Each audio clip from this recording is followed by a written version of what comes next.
Hello, everyone. Welcome to at least my first session of Aspen Ideas Climate 2024. I'm Michael Berkowitz with the University of Miami's Climate Resilience Academy. That's Shana Tabak. She's a human rights lawyer, a professor at George Washington University and Georgetown University. And, really starting this off with a bang. And Emerson, and she's at the Emerson Collective as their migration lead. So we got a little over-enthusiastic with the panel.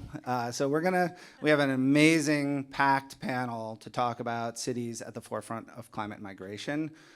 What Shana and I are gonna try to do here is just frame that up and then get out of the way and let our amazing practitioners talk about it. So with that, Shana, let's start personally. How do you approach migration and climate migration personally? Yeah, well, thanks, Michael. Thanks for being here, everybody. I'll just say, I'll start off by saying, you mentioned like my professional background, and certainly I'm a lawyer. I've worked in migration, worked as a law professor, teaching about migration, and then personally, I've always thought, my family, like probably a lot of our families, has a migration story to the United States. Unless we're, directly descended from Native peoples here, most of us do have some migration story in our past. And as I started to think about the intersections between climate and migration, it hit me last summer. I'll just take you guys back. I don't know, I live in Washington, D.C., and there were these incredible wildfires in Canada last summer. And for several days in Washington, D.C., we couldn't see the sky. And I have an 8-year-old son who has really bad asthma. And for the first time, I started to ask myself, am I going to become a climate migrant? Am I going to think about where I can live in order to make sure that my family, my kids, the people I love can be safe in light of the ways that climate change is impacting the world that we live in? And so it kind of started me thinking, this isn't only about, when we talk about climate migration, we're not just talking about people crossing borders because their sustenance, the capacity for them to do subsistence agriculture in Guatemala is failing. We're talking about me and where I want to live, where my family is going to be safest. Right. And so we often talk about, sometimes we talk about climate migration. Sometimes we just talk about migration. Unpack that a little bit for us. Like, what's the difference? Is there a difference? Is it an important distinction between those two? How do you think about that? Yeah, when I think about framing out climate migration, I often think about, I like to use the frame like there's a continuum of climate mobility. And that sounds like a lot of words, but really what I think about is that there are people who are going to be on the move because of climate. They're going to become migrants. They're going to be either displaced inside borders, moving from from Miami to Jacksonville, or the other way. And there are also people who are going to be crossing borders from Venezuela to Colombia, for example. And those could all be part of the continuum of climate mobility. So we think about people who are both displaced within borders, but also across borders. So that's something that is important to think about when we think about climate migration. Another really important thing that we do know about climate migration is that I mentioned, climate migration happens within borders and across borders. The majority of climate migration is actually internal displacement. So we have people moving from rural areas to cities, from coastal areas where they're affected by sea rise to cities. So these are, I think, really important things to be thinking about with regard to climate migration. One other factor I want to say about climate migration that I think is really important for us to be aware of is the complexity of climate migration. It's really hard to say who is a climate migrant. It is a multifactorial, like multidimensional way in which climate affects people's choices to move. So you might have people who are displaced from their homes and then, by a hurricane, and then they get support from their government and they manage to successfully rebuild and return to the place that they love. There are other people who live in places where governments are aware that climate is going to impact a city a coastal city, for example, and they will do something called planned relocation. They will actually invest in building resilience of that community and figuring out a way to adapt that city so that people are able to safely be resilient in light of the climate impact. So I often like to say that, while we know that climate affects the way in which people are migrating, it's very rare that a person can say, like, I am a climate migrant. It's much more inscrutable in the way that it actually impacts people's choices to move.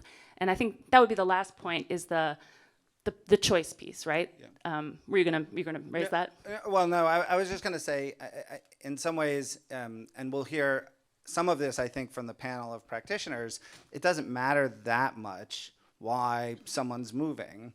It does matter in terms of planned, managed retreat or planned relocation. That is one element of the climate story that's really particular to the climate change planning. But in general, it doesn't matter. It does matter in terms of getting a sense of the size and scale of the issue.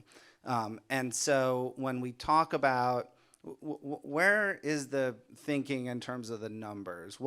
We've heard really wide estimates. How would you frame up what we think is going to be, people on the move because of climate change over the next years? Yeah. So the numbers are really, really tricky. And look, every good editor who edits a newspaper is going to want a number, right? But these numbers that we have are super imprecise. The numbers that we know, World Bank came out with the number of 146 million people will be displaced by climate before 2050. There's also another report that's come up with 1.2 billion will be displaced by climate. So when you have a range that large, there's some imprecision there, to say the least. So what does that tell us, right? I think it tells us a couple things. First, it tells us about the vagaries of human decision making and the role of climate justice. And this, I guess, goes back to your point, Michael, about these justice questions come across, whether we're talking about migration or whether we're just talking about how we all live together, right? If I have money, I'm going to be able to better survive the climate impacts that affect me. I'm going to be able to pay for air conditioning. I'm going to be able to join a pool. I'm going to be able to go to the mountains for the summer. I'm going to have shade in the community that I live in. And these are things that are not universal across communities. And so we see that the ways in which climate impacts different communities is really uneven. And that's, I think, the importance of climate justice. You asked about numbers. I went off on the climate justice piece, but to return to the numbers, and then I'll end there. There's a phrase, I think, there's research, which uses the phrase, the human climate niche. And to me, this is a really helpful way of understanding the ways in which climate is affecting migration. So here's how it goes. These scholars basically assessed where human beings have lived over the past 6,000 years. And they came up with something called the human climate niche. This is the area where it's comfortable, there's enough water, it's the appropriate temperature for human civilization to thrive on the globe. And the prediction is that based on global warming, based on climate change, and based on our failures to mitigate emissions, by the year 2070, 1/3 of the global population will live in a place that is too hot, too wet, too dry to be within that human climate niche. So if you live in a place that's too hot, too wet, too dry, what are you going to do? You'll move. And so that's why we have this large $1.2 billion human beings affected by climate change number. We don't know that that's going to happen, because while we know that we are too far along that highway of emissions to really, we're not going to live in a world where we're avoiding any sort of climate change. We do have capacity to do much better with regard to adaptation. And that's, I think, where this conversation comes in so critically. Right. And now we're going to turn it over to some practitioners who are thinking about helping people move safely and resettling people who have moved there. And that's really what we're here to talk about, is what are the solutions. So with that, let me welcome the next phase of this panel. Come on up. Hello and welcome. My name is Umair. I am not a mayor. I'm a reporter at Vox. And, pardon me, I'll just echo and reiterate some of the things that Shana just said just to begin with. But it's worth engaging with climate as a distinct driver of migration for, I think, three key reasons, as Shana mentioned. One is justice, that the people who contributed the most to climate change stand to suffer the least. The people who contributed the least stand to suffer the most, and there's an obligation to address that. Two is that climate allows us to anticipate a lot of the future movements and the pressures that we will face. And then third, we have solutions to a lot of these problems that we can, adapt and mitigate some of the future risks that we will face. And so my panel today will be talking about their experiences doing just that. To my immediate left, we have Mayor Jaime Pumarejo, who is the former mayor of Barranquilla, Colombia, a city of 1.2 million people, Colombia's fourth largest city. And then to the left of that, we have Ann Colonisi. She represents the city of Jacksonville as their chief resilience officer. Jacksonville, population 1 million. And then we have Mayor Satya Rhodes Conway. She represents the city of Madison, Wisconsin, population 270,000. And then to her left, we have, I apologize, this is a little bit out of order. Sorry, Melissa Blaustein, from the mayor of Sausalito, California, population 7,000. And then finally, at the end, we have Victoria Zanuso representing the rest of the world, population 8.1 billion. No, she is the executive director of the Mayor's Migration Council, and she interfaces with mayors all over the world. So we have a broad spectrum of sizes of cities and lots of different experiences, and so a lot of ground to cover here. And so I guess we'll jump right in. And to my panelists, if there's any other context you'd like to add to your introduction as well, feel free to include that in your answers as well. I'll start with you, Jaime. Your city, in recent years, they've absorbed 100,000 migrants from abroad, from Venezuela, as well as a lot of internal migrants. And I'm just kind of wondering, well, one, what kinds of challenges did that pose to your city? What surprises did you face? And then what tools and resources were you able to use to deal with that? Thank you. So trying to keep this short, I would like to add a little context in the sense of when we think about what drives migration, in a sense of mass migration, not selective migration, not something that you do because it's something you choose to do, but because you have to do. And we were talking about this in a certain number of forums. If you look at the Darien Gap, hundreds of thousands of people are crossing the Darien Gap. The Darien Gap is an amazing jungle that can eat you alive. And people are losing their loved ones while they are crossing. The people that are doing that are not doing that by choice. They're not saying like, oh, let's see if going to the US is fun and we can have a better life there. They're looking for something, and they're looking for security. They're looking for economic opportunities because literally they are starving where they are, or they are looking for democracy because they are being persecuted because of the way they think, because of the way they choose to have religious beliefs, or the way they choose to live their life. So they are being persecuted, they have no economic opportunities, or there is a breakdown in society where they are. If you look at that and you correlate those facts, for example, who are the biggest migrants now coming to the US? Haiti, Venezuela? What's going on there? What's happening there? So that's one of the big pieces. And now we have to add another one, which is climate. Climate is affecting migration patterns in our borders. So when there is a migration pattern of a certain size in Colombia, it ends up coming to a city. And what happens when it comes to a city? These people that have low economic opportunities or don't have the ability to buy a house or to buy a property, they end up encroaching hotspots that are that have biodiversity hotspots, or that are more prone to climate risk because they are the high slopes that can get a landslide, or they are the low areas that can get inundated when there's a flood. So it ends up being a vicious cycle of where we're perpetuating something that's not going well. So I think we need to keep this in mind.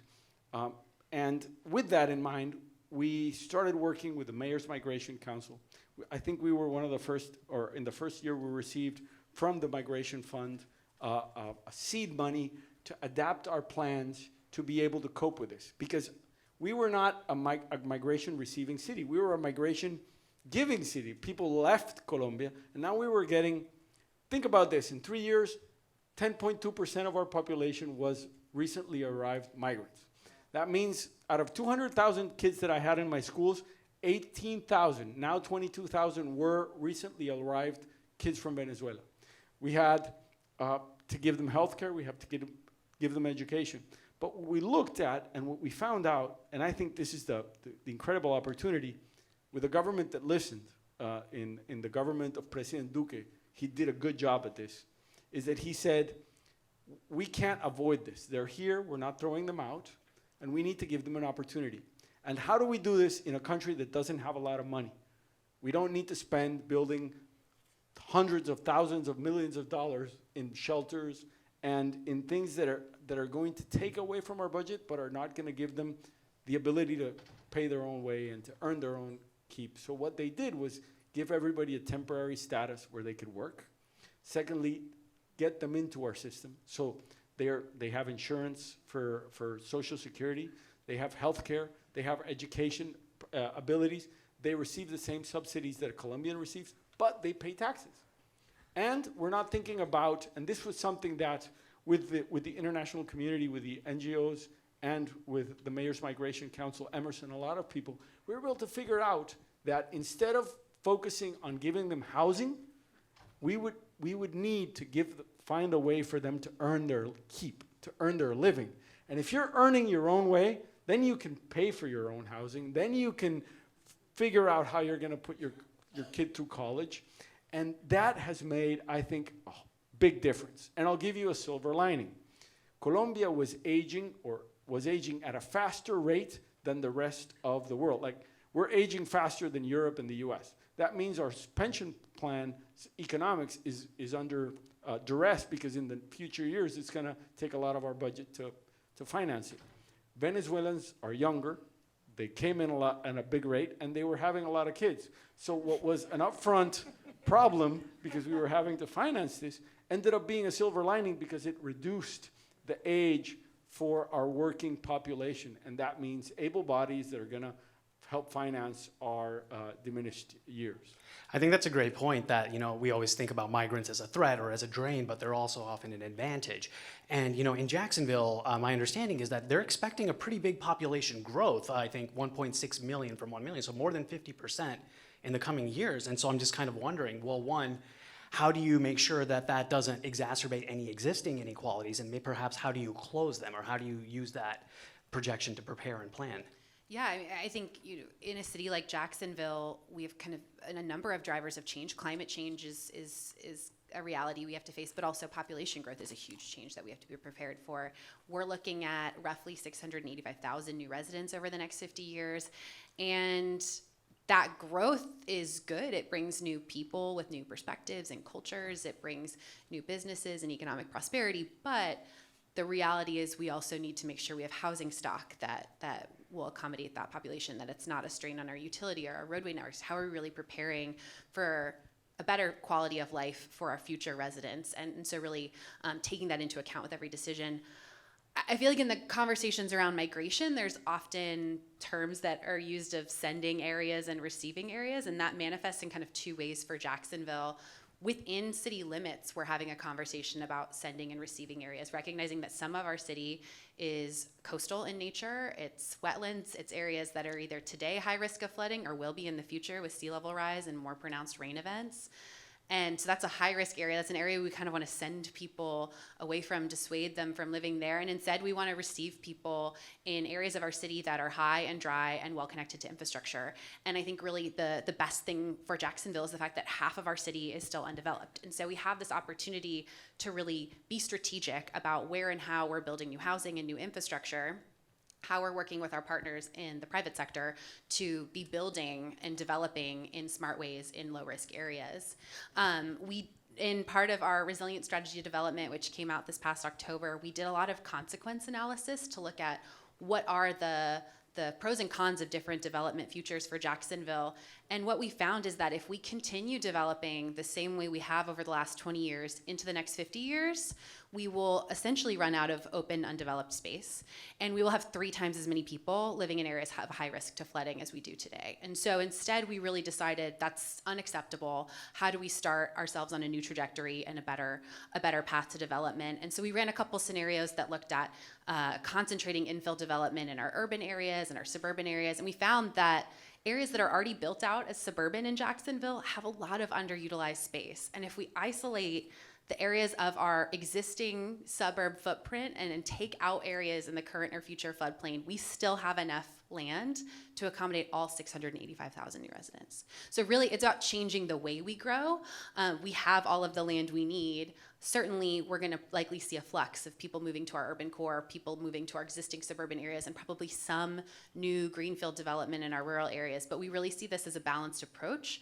And I'm excited that right now, as we speak, there's a committee made up of representatives from the development community in Jacksonville, environmental activists, housing activists that are working with the city to rewrite our land development regulations. And so every new development will have to reflect resilience and our real-time risk from climate. And I think that's part of our attempt to move the needle both for our existing population and really set us on a path where that influx of people that we're expecting are all going to be moving to places that are safer.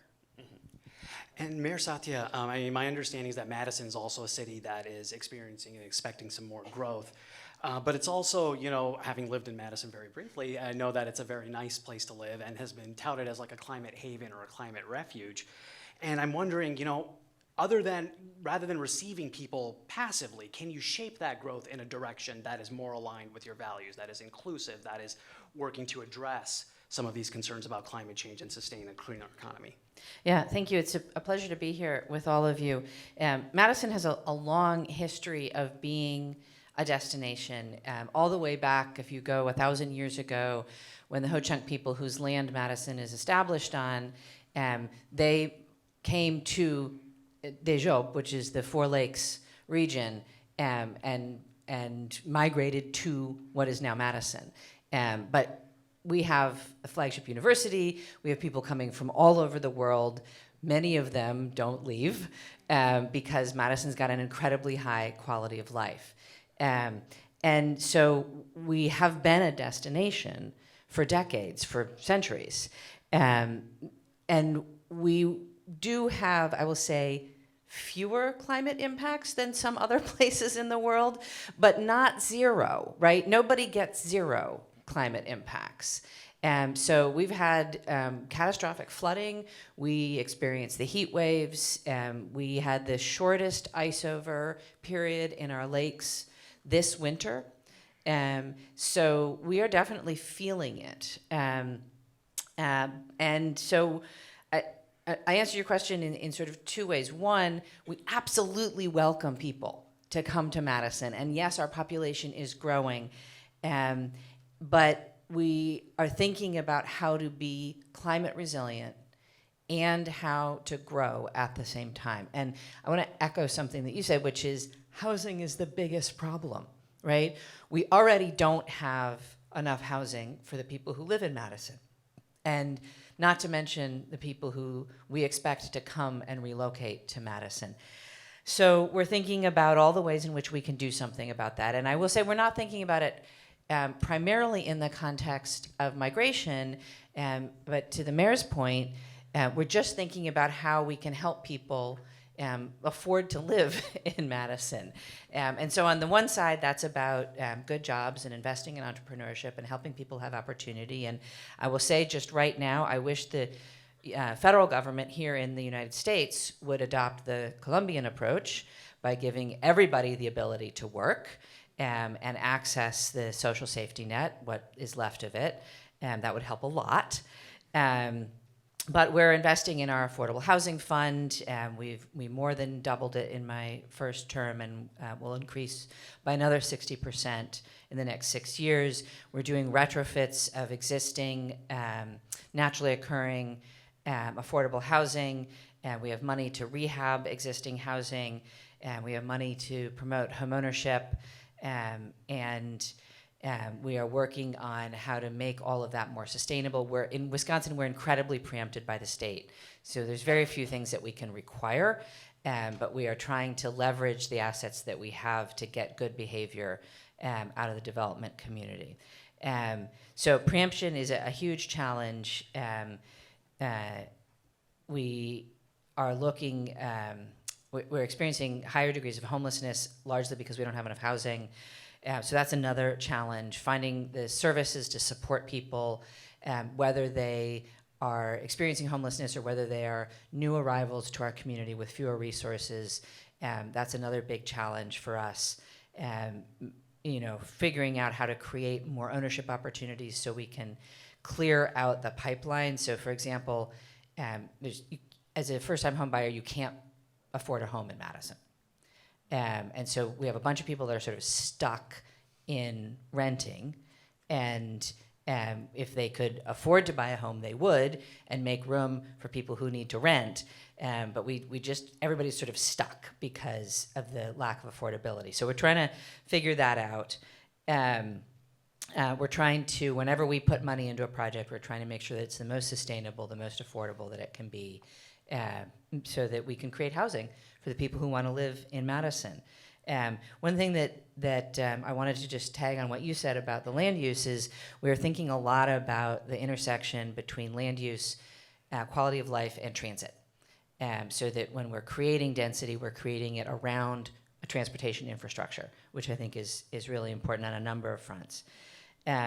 So I'll end there. I'll just say, in terms of the things that I see as challenges and that we need, we really have to get out from underneath state preemption. That's a huge deal. We need more resources, particularly from the federal government, for affordable housing.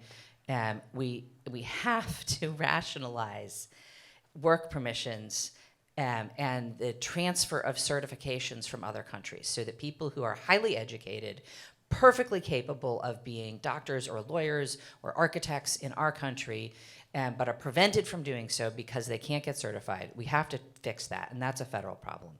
And we have to increase incomes across the board. And so lots of work to do. Thank you. And Melissa, I mean, your case is kind of an interesting contrast to that. California seeing a lot of very acute impacts of climate change, and also the state as a whole has seen a net out migration and is seeing somewhat of the opposite problem, people who have been immobilized because they can't sell their homes or they're underwater on their mortgages.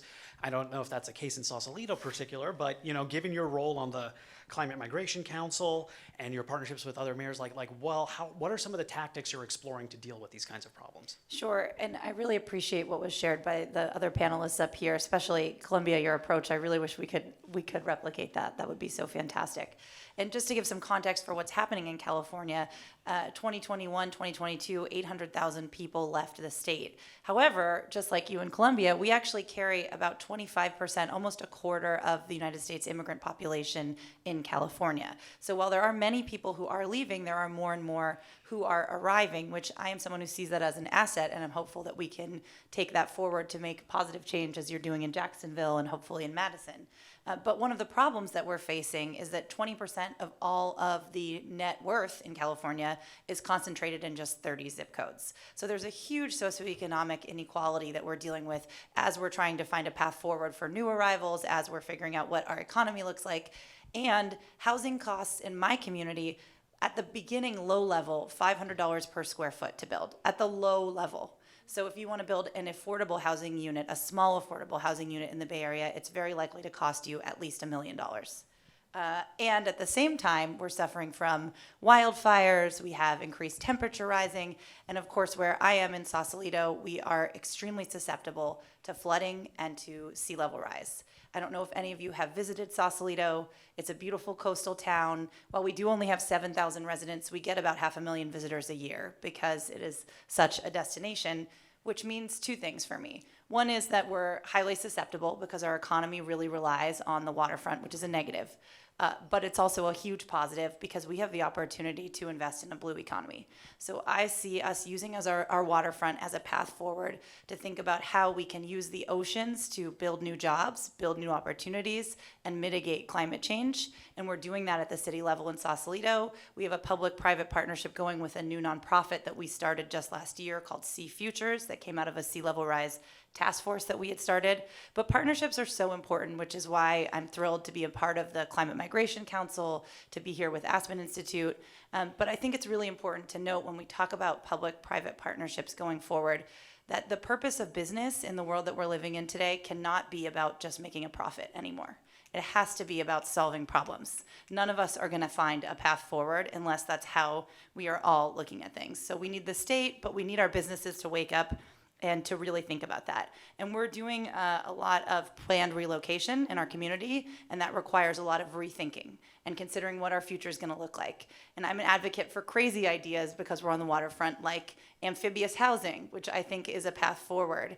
And I would encourage us all to consider another partnership in the context of what does amphibious housing look like, which is essentially things like houses that rise and fall according to sea level rise, or like we've seen in Louisiana with the Buoyancy Project, a response to Hurricane Katrina, that you can build these types of housing that can be on the water. The Sausalito houseboats are an example.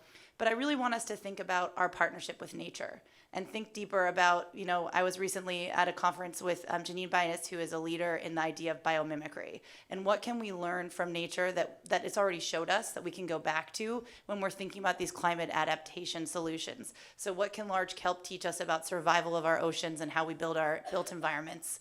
Let's start looking at things like that. So we need to be innovative. We need to rethink the purpose of business. We need to partner. We all need each other. We need Columbia's ideas. We need Jacksonville's ideas. We need Madison's ideas. We need everyone in this room's ideas. And we need people like Emerson and the Climate Migration Council to move us forward. Great, thank you. And Victoria, in your work with the 250 cities in your coalition there, what are you hearing from officials beyond the Americas? I imagine there's a lot of different things, but are there any common threads that have emerged? Yes, absolutely. First of all, I see a common thread of realizing or acknowledging that obviously climate is a crisis, but the migration that it causes doesn't need to be. Because if managed properly and if cities can access the appropriate resources and policies at the national and international level. Of course, climate migration is the new normal across the board. It's true for the Western Hemisphere and the Americas, where we actually localized some of the World Bank data that Shana, you were talking about, to understand what it would mean for cities, because a lot of this data is collected at the regional or national level, and then it's very hard to then disaggregate it so that you can actually plan for it.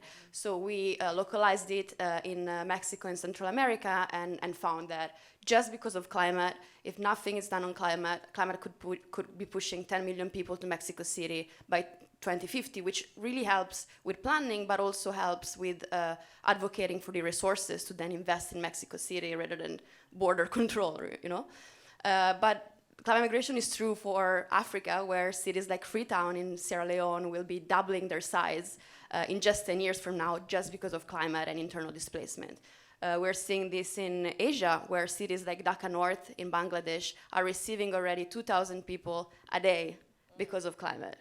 And of course, most of the climate migration is internal and is rural to urban and is short distance, but it also has global implications. I was with the mayor of Milan, my hometown, a few months ago. I don't know if you could hear it from the accent, but it was showing me this study that shows that a lot of the migrants that are coming to Milan or that came to Milan last year were from countries that were hit hard by climate, like Bangladesh or Egypt. So there's a common thread in terms of looking at this issue as something that is affecting all cities, regardless if they're at the origin, transit, or destination. But there's also a common thread in looking at what type of solutions are we promoting. We actually put together a global task force of mayors working exactly on this with the C40 cities, which is the network on climate. And mayors organized the different types of solutions in 3 buckets, very organized. The first bucket is what we call urban resilience. So it's all of those solutions to make sure that people can stay where they are and be safe. So things like planting mangroves in Monrovia, Liberia, to make sure that communities are protected by sea level rise. The second bucket is about migration as adaptation. So when migration is the only option and people need to move, what can cities do? And so we have locally led or city-led planned relocation that is done in a way that can preserve the assets, dignity of people. Because when the relocation is done at the national or regional level, sometimes it just gets lost in translation. While you do it in partnership with the communities, that's where you can do it in a way that is a bit more participatory. The next bucket is urban inclusion. So everything you can do as a city to welcome migrants, refugees that are coming because of climate or other reasons. We all know that it's very hard to dissect that. Housing. We've done a lot of housing actually in Colombia. We've done a project with Medellin, providing temporary housing to migrant families for 3 months. But at the same time, the city was connecting them to a series of other wraparound services, like getting them that work registration that the mayor talked about, getting their kids to school, getting them to trainings. And 85% of the people that were through this transitional housing were then able to find permanent housing. Why? Because they probably found a job to get that done. So there's a lot to learn from Colombia in terms of what to do at the national level to enable local level solutions, and what to do at the local level to make the most of that type of enabling environment. Maybe just the most interesting bucket to me is looking at climate and migration a bit more in a more creative way. So it's not about the movement of people, it's about the migrants, refugees that are already in cities that need to be included in the green economy. So as every city is transitioning to the green economy, they're creating new jobs in energy, in waste, in construction, in manufacturing, and they need to really address some skill gaps and some labor gaps.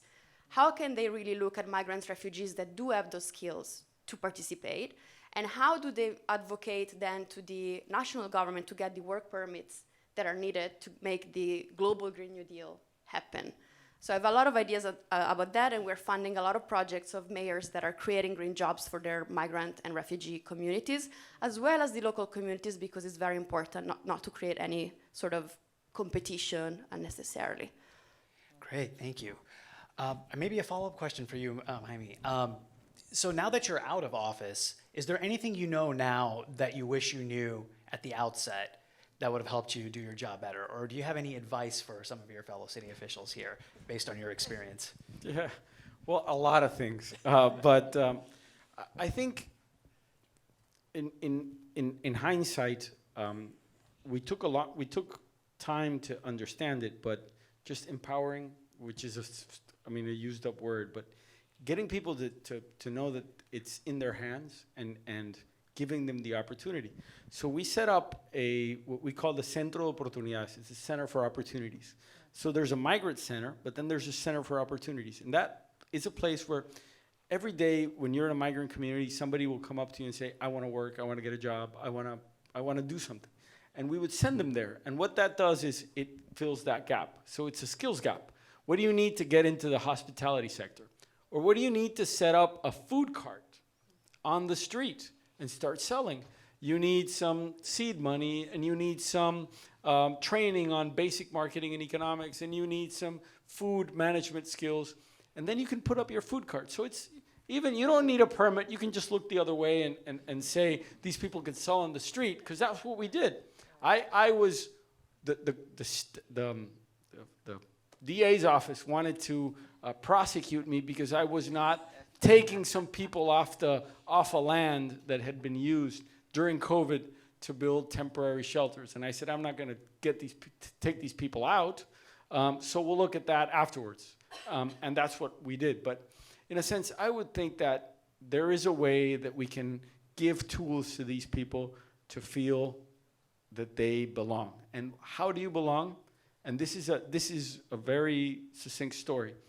We did urban, we call the urban huertas urbanas, which is urban gardens or urban farming, urban horticulture, where we would do it in their backyards. And these people that migrated from the rural areas of Venezuela, a lot of them found that the woman was finding a job easier, the husband was staying home and feeling useless. And he found through that urban agriculture and horticulture that he would then sell in the neighborhood that he had a purpose. And he would go out and he would socialize, he would meet people, and then things would start happening. And when things start happening and you start mobilizing and you can get out of your home, then miracles happen. Because when you're poor, even walking out to the street has a cost. So I think that's the biggest difference. Great. And I do want to leave some time for questions, but maybe a final for the U.S. representatives here. What is on your wish list? What tools, resources, or assets, besides a more generous budget, would you actually need to better contend this? What would be your top priorities here? I'll start with you, Ann. Gosh, I mean, taking money off the table really hamstrung my We're answer. assuming money. That's table stakes. I mean, I think one of the things that we really are looking at is, and you mentioned it too, kind of transit. And so I think, you know, on my wish list would be, you know, added fleets and more strategic planning on how things are coming online. I think another piece of the puzzle, I guess it's less a need I have, but a big question that we think we still have to wrestle with, and it hasn't come up, but, you know, in Jacksonville, we're also aware that our waterfront historically has been the desirable area, and the areas that are inland have not been. And so we have lower income communities away from the waterfront, and now that's very high value real estate. And so I think one big need I have is some help in answering, you know, what is the right way to address climate gentrification, and what are the right protections to put on our high and dry land, recognizing we really do need to be building density there. It is so important and so valuable. How do you make sure that the people who are living there today aren't kind of lost in the shuffle? Great. I think I need a center for opportunities. That's a fantastic idea. I need a rational immigration policy at the federal level. I know, I'm not asking much. And I need the private sector, particularly in development, to understand that the buildings that they are building now are going to stand for 50 to 100 years, and that the climate 50 to 100 years from now is going to be dramatically different from what we're experiencing now, and that they need to plan for that. They are not building for today's climate, they're building for 50 years from now, both in the sense of what those buildings and the people who live in them are going to have to endure, but also in the sense of not making the problem worse. And Melissa? So yes to everything that you've said. And I will just add, I really believe in the power of entrepreneurship, and I think a lot of the problems that we are facing can be solved by a lot of the people sitting in this room. So I think we need innovation and entrepreneurship and investment in new ideas and a new approach, because like I said, the purpose of business has to be about solving problems, and we need people who are on board with that future so that we can get Satya her opportunity center, so that we can get you the transit that you need, so that we can fund your next campaign so you run for president of Columbia, all of those things. And Victoria, is there any common ask that you're hearing from the communities that you work with? I'm sorry, but that's money for more cities to have more people. And if you want an opportunity center, you can apply for the Global Cities Fund. Okay. Not just saying that it's about the reform of the municipal, finance hemisphere, especially the climate finance, because with our Global Cities Fund, 90% of the cities that received our small grants, they unlocked millions of dollars by using that as a precedent of fiscal feasibility, because there's a lot of donors that are risk adverse to funding local governments directly, and we just showed them that that's possible, and then connected them to the funders so they could receive the money independently. So we definitely revealed that there's city demand, there's donor supply, there's a lot of money sitting there, there's just no mechanism to connect the two at scale, and the Global Cities Fund could become that. So to any private sector or private foundation partners in the room, let's talk about how to do that and really address this municipal finance gap. Great. We have a lot of expertise and experience on the stage, and so I'll turn it over to the audience. There should be some microphones floating around. Please introduce yourself, and please a question, not a comment. Any hands up? Don't be shy. Hello, My name is Griffin Peck. I'm a sustainability planner from rural West Central Minnesota. I have a question for Mayor Satya. I was wondering how you, or for all the mayors rather, how you are partnering with other institutions that hold power within your communities to move forward the ideas of climate adaptation. That's a great question. And shout out to the Midwest. So we actually have a great partnership with the University of Wisconsin-Madison. There's the, I'm gonna mess up the acronym, but it's basically they have a climate change initiative, and we've relied on their data and their assessment of what Wisconsin and Madison in particular is looking at as our climate changes forward. So we really have looked to them to point the way in terms of where we need to be focusing our resilience efforts.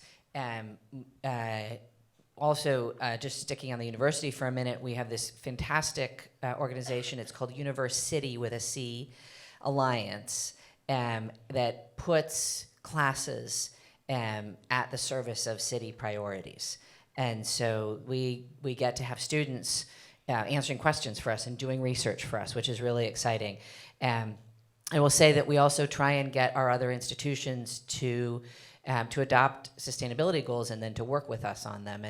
And so whether that's the university or the county or UW Health, which is our big hospital, I have said to the leaders of all these institutions, you want my sustainability staff to come out and talk to your sustainability staff, let's make it happen so that we're all sort of on the same page and working on the same thing. So really trying to generate some collective action there. Thanks for the question. Over in the back. Thank you so much for the wonderful conversation. My name is Rose, and I'm a migration, environment, and climate change youth advocate from Uganda. And I really wanted to ask a question on adaptation, migration as an adaptation strategy, because I've been struggling with convincing policymakers and different stakeholders that migration, planned, regular, and safe, orderly migration can be adaptation. And especially right now when governments are trying to develop their national adaptation plans. So really interested in hearing a bit more about that and how can we frame the narrative about that and show the evidence that it actually works. Thank you. So migration as an adaptation strategy.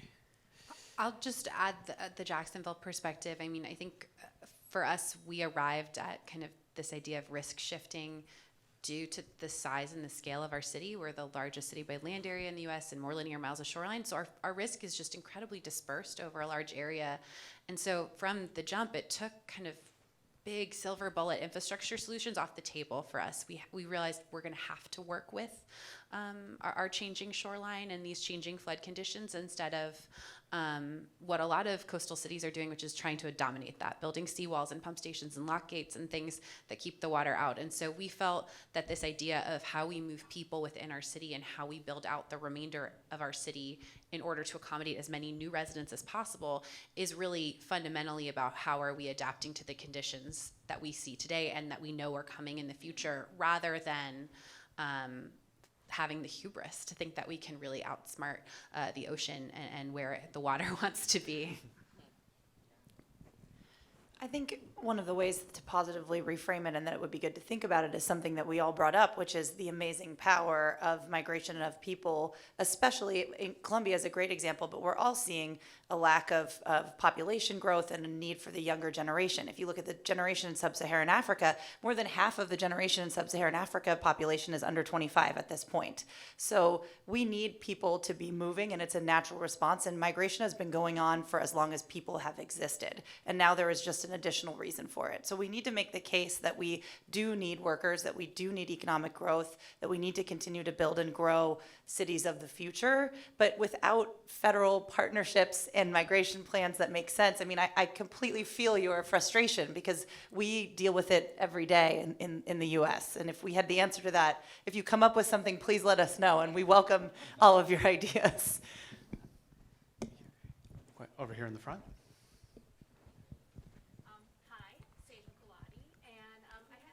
Into the microphone, please. Thank you. Hi, Sejal Gulati with Minzo, and I had a question on individual climate effort. You know, as mayors of the cities, you have residents, and how are they impacting how you deal with climate? We were talking a lot about macro solutions, but the individual. Yeah, how do individual citizens help with this accommodating migrants? Well, I think in Madison, you know, we set climate goals for the city government. And so we have a 100% net zero by 2030. We're going to make it. It's going to be close. But then we set a goal for our entire community, which is by 2050. And that is much, much more difficult, particularly in a state, again, where we're largely preempted from requiring anything. So we have tried to work with the nonprofit sector and to a certain extent with business, although I would say less successfully, to create frameworks in which people can make more sustainable choices. I feel pretty strongly that that the environmental movement in the United States has fallen into a trap of leaning on individual action, and that that's not going to get us there, right? Like, anyway, I won't give examples, but I do think that government can build out frameworks and choice architecture that support people making more sustainable choices rather than trying to guilt people into thinking they have to solve climate change themselves. So yes, I think it's really important for individuals to take action, but rather than telling somebody you should really compost, what I want to do is say, here's the framework in which you can compost, and we're going to get you a cheap compost bin, and then we're working towards, here's a drop-off site where you can take your food scraps, and then we're going to pick it up at your curb in 2-3 years. We'll be there, right? And so that instead of just saying figure it out and do the right thing, we're actually supporting people to do the right thing. I think you can do a similar progression in terms of welcoming migrants as well, that it's great to sort of, quote, rely on charity, and we have a very generous community, but I think it's important to build out the frameworks in which people can provide that generosity and support the people who are arriving in our community. I just have to add one thing, because I agree we can't fix it individually, but I don't want to discredit the power of personal agency and the decisions you make every day as a consumer and as an empowered citizen. And I don't just mean composting and recycling, which is it's become unsexy, but it is still important. But more so, like, we're mayors of, my city is much smaller than yours, but we're all, you know what it's like as a mayor. It's very different than being a governor or being a member of Congress. You walk the streets every day and you see the people in your community every day, and you talk to them on a regular basis about what they're worried about in their community. And I would challenge you in your individual and micro response to make it your responsibility to remind your elected officials that we do need to do more at a macro level. So come to the meetings and make public comment, or write me a letter, or just make it a priority for you in the way you use your voice as an individual, because we have a collective frustration and a collective responsibility as governments, as corporations, and as people to tackle the climate crisis. And how you use your vote. How you use your vote. Yeah. We have time for one very quick question. Over here in the back.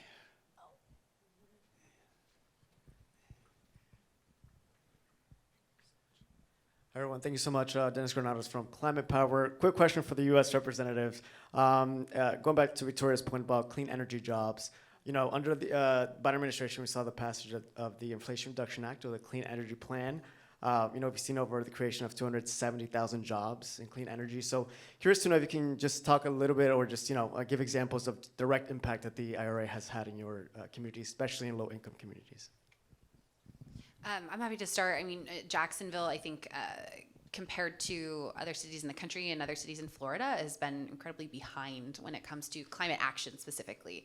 And the federal resources unlocked through the Inflation Reduction Act and the bipartisan infrastructure bill in addition to kind of new leadership, Mayor Deegan coming into office this past summer has really catalyzed a lot of action. So the Climate Pollution Reduction Grant run by the EPA gave $1 million to put together our first greenhouse gas inventory and priority climate action plan. And that's setting Jacksonville up on a trajectory we likely would not have been on if we hadn't been given those resources right away. Energy efficiency block grants are another federal resources that we've been going after. And so that's allowing Jacksonville to very quickly become a player in a field that we know that a lot of other cities have had leadership on for a while. In Madison, we've been very lucky to receive a high level of federal funding through the Bipartisan Infrastructure Law and hopefully more through the Inflation Reduction Act. We're starting our first bus rapid transit line this fall, and that's that's all. The capital is mostly federal. They've funded us putting solar panels on our bus barns. The fleet is going to be, the bus rapid transit fleet is going to be all electric vehicles. So really grateful for President Biden's leadership there. In terms of the Inflation Reduction Act, I would say two things quickly. One, we've analyzed our capital improvement plan, which is a 6-year document. We think that we are eligible for $13 million worth of direct pay credits just coming to the city directly. And so then you think about the capital improvement plans of the school district, of the county, of the university, and you go down the line, that's potentially a lot of money coming in for sustainable construction in our community. The other thing that we've done, which I'm very excited about, and everybody can do in your places, we partnered with our conservation voters, our League of Conservation Voters in Wisconsin. They went door to door. They knocked on tens of thousands of doors to talk to people about the credits available to them through the Inflation Reduction Act, and got just really, really impressive results. So I expect individual homeowners to be taking advantage of that in Madison and across Wisconsin as well, thanks to that effort to make that outreach. Melissa? So because of the size of our community, it's much more difficult for us to apply for the Inflation Reduction Act grants without the assistance of our county and our regional community boards, and that has been fantastic for us. The Transportation Authority of Marin has actively sought out IRA funding for things like reviving a very dangerous and susceptible to sea level rise freeway. So that's finally going to be redone, redoing our bike lanes, re-envisioning our bridges and our transportation network, so much like what you're doing. But the direct to pay is something that I'm very excited about, and I'm hoping I can go back and review my capital improvement projects and find $1 million, maybe not 13, that I can put towards that. But the Biden administration really deserves credit for this hugely impactful funding package that has done so much for so many communities. Great. We're at time for this session, but thank you all for joining us. Please join me in thanking our panelists.